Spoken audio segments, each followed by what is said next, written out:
Hi everyone, welcome to the Flame Community Church. It's midweek webcast time again. I trust you're all keeping well. I've been reading Mark's Gospel this week, and it's been interesting to read some of the early interactions between Jesus and the disciples as they struggled to understand who Jesus really was and what he was expecting of them. You'll be delighted to know I also found another monologue, a monologue which is loosely based around the author of Mark's Gospel.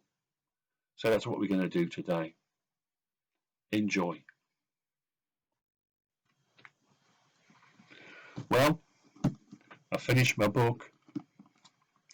I started to write an autobiography. But the more I wrote, the less I liked the main character. After describing my first 3 failures, I gave up. Seems like the only thing I'm famous for is being a prime example of a double-minded man, unstable in all that he does. But allow me to introduce myself. My name is John Mark. You probably read about me in Matthew's Gospel as the rich young ruler.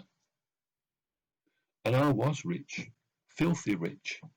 I had everything. Money, prestige, wine, good food, anything I wanted. I hired the best teachers, became an expert in the scriptures. So, when I went to Jesus and asked to be a disciple, all I expected him to demand of me was a donation. But he didn't want to have anything to do with my money. In fact, he made it only too clear that my money was my biggest problem. Now tell me, how can money be a problem? It bought me everything I could want. Well, except happiness. I had an emptiness deep down inside that I was sure Jesus could fill. But he was being completely unreasonable. He said there was no hope for me unless I gave away my money. So I walked away from him. And that was my first mistake.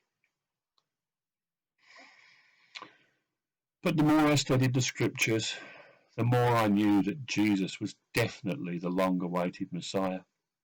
He performed miracles and signs as predicted by the scriptures. Scriptures that attributed these type of miracles to God himself.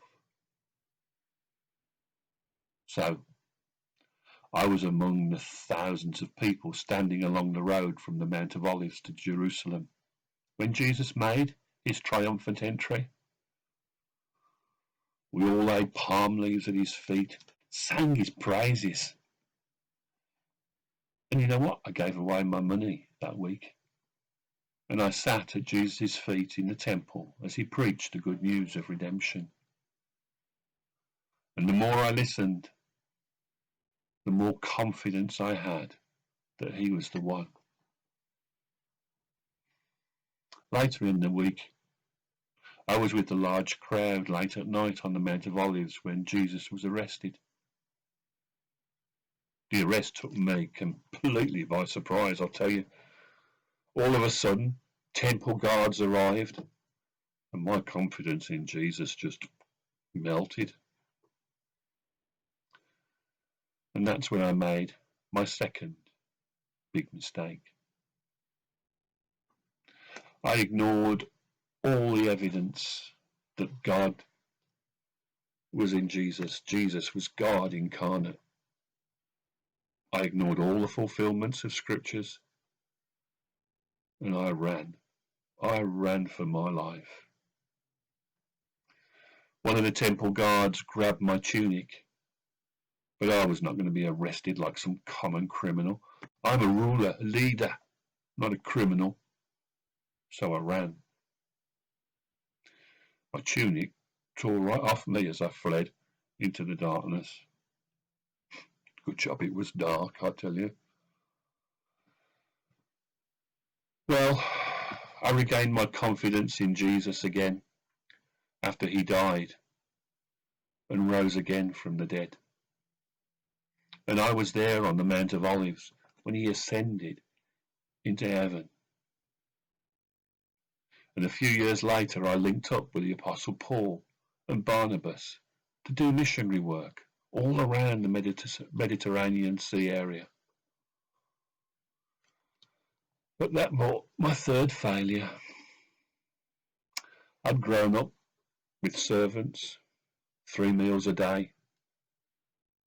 But out there on the road, we were lucky to eat once a day sometimes. And I was getting so discouraged. And I started complaining. Paul didn't want to hear it.